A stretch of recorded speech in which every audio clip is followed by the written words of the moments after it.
Hi friends, welcome to అనే వేదిక. నేను మళ్ళీ మీ ముందు కొన్ని కరెంట్ అఫైర్స్ తోటి ఈరోజు వచ్చేసాను. Let's go. First and foremost current affair exercise Aakraman. ఈ ఎక్సైజ్ ఆక్రమణ్ అనేది మనకి ఎయిర్ ఫోర్స్ వాళ్ళు చేస్తున్నారు.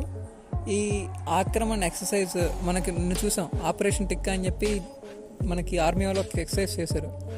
మనకి 3 టైర్స్ ఉంటాయి కదా, defence and air force, navy.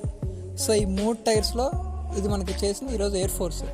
ఇది దేనికి అగేన్స్ట్గా చేస్తారంటే పాకిస్తాన్ బిహేవియర్ అండ్ పాకిస్తాన్ టెర్రరిజంని ఎంకరేజ్ చేస్తుంది. సో దానికి అగేన్స్ట్గా ఎక్సైజ్ చేశారు అని మనందరం వింటున్నాం. ఇండియా పాకిస్తాన్కి వార్ రావచ్చు అన్న ఒక న్యూస్, తర్వాత బోర్డర్లో ఉన్న టెన్షన్స్ కారణంగా. సో ఎక్సైజ్ అనేది ఒక ముందస్తు ప్రిపరేషన్ అనుకోవచ్చు.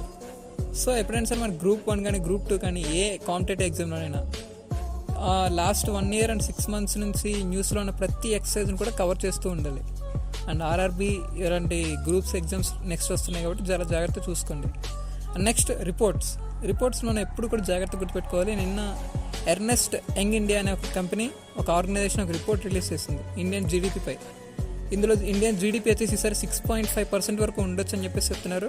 అండ్ నిన్న మొన్న మనం చూసాం, ఐఎంఎఫ్ కానీ తర్వాత వరల్డ్ బ్యాంక్ కానీ ఒక రిపోర్ట్ ఇచ్చారు. దీంట్లో ఇండియా జీడిపి 6.2 నుండి 6.3 వరకు చూపించారు.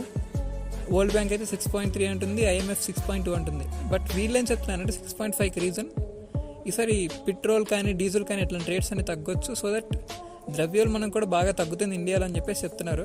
ఎంతవరకు అనేది చూడాలి అది. అండ్ నెక్స్ట్ కరెంట్ అఫైర్ వచ్చేసి డిజిటల్ లాకర్. ఇది డిజిలాకర్.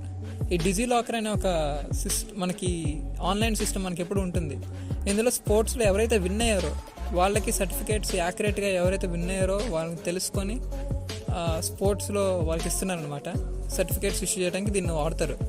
అండ్ ప్రీవియస్గా మనం చూసాం, కొన్ని ఎలిగేషన్స్ వచ్చాయి, స్టేట్ గవర్నమెంట్స్ మిస్యూజ్ చేస్తున్నాయి స్పోర్ట్స్ సర్టిఫికేట్స్ని. ఎవరైతే రియల్గా విన్ అయ్యారో వాళ్ళకి కాకుండా వేరే వాళ్ళకి ఇస్తున్నారు అని చెప్పేసి అన్నారు. సో దాన్ని అవాయిడ్ చేయడం కోసం యూనియన్ గవర్నమెంట్ డిజిలాకర్ అనే కాన్సెప్ట్ని తీసుకొని వచ్చింది. ఇది ఫస్ట్ టైం కాదు, ఇంతకుముందు ఆంధ్రప్రదేశ్ గవర్నమెంట్ ఆల్రెడీ యూజ్ చేసింది. సో అది సక్సెస్ అయింది కాబట్టి ఇప్పుడు యూనియన్ గవర్నమెంట్ కూడా యూజ్ చేస్తున్నారు. అండ్ నెక్స్ట్ కరెంట్ అఫైర్ వచ్చేసి మనకి నిన్న వచ్చిన ఫారెన్ రిజర్వ్స్ గురించి.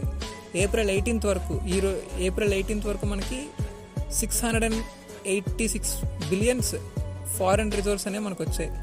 అండ్ చూసాం సెప్టెంబర్లో highest ever 788 billions foreign reserves మనకు వచ్చాయి. అండ్ లాస్ట్ కరెంట్ అఫైర్ వచ్చేసి ఈరోజు సిమ్లా పాల్ అనే టైగర్ రిజర్వ్ని మన వాళ్ళు ఒడిశా గవర్నమెంట్ దాన్ని నేషనల్ పార్క్గా గుర్తిస్తూ ఒక జీవోని రిలీజ్ చేశారు. ఇది 2nd national park in Odisha. So ఇది ఇండియాలో 107th national park. So these are the today's current affairs friends.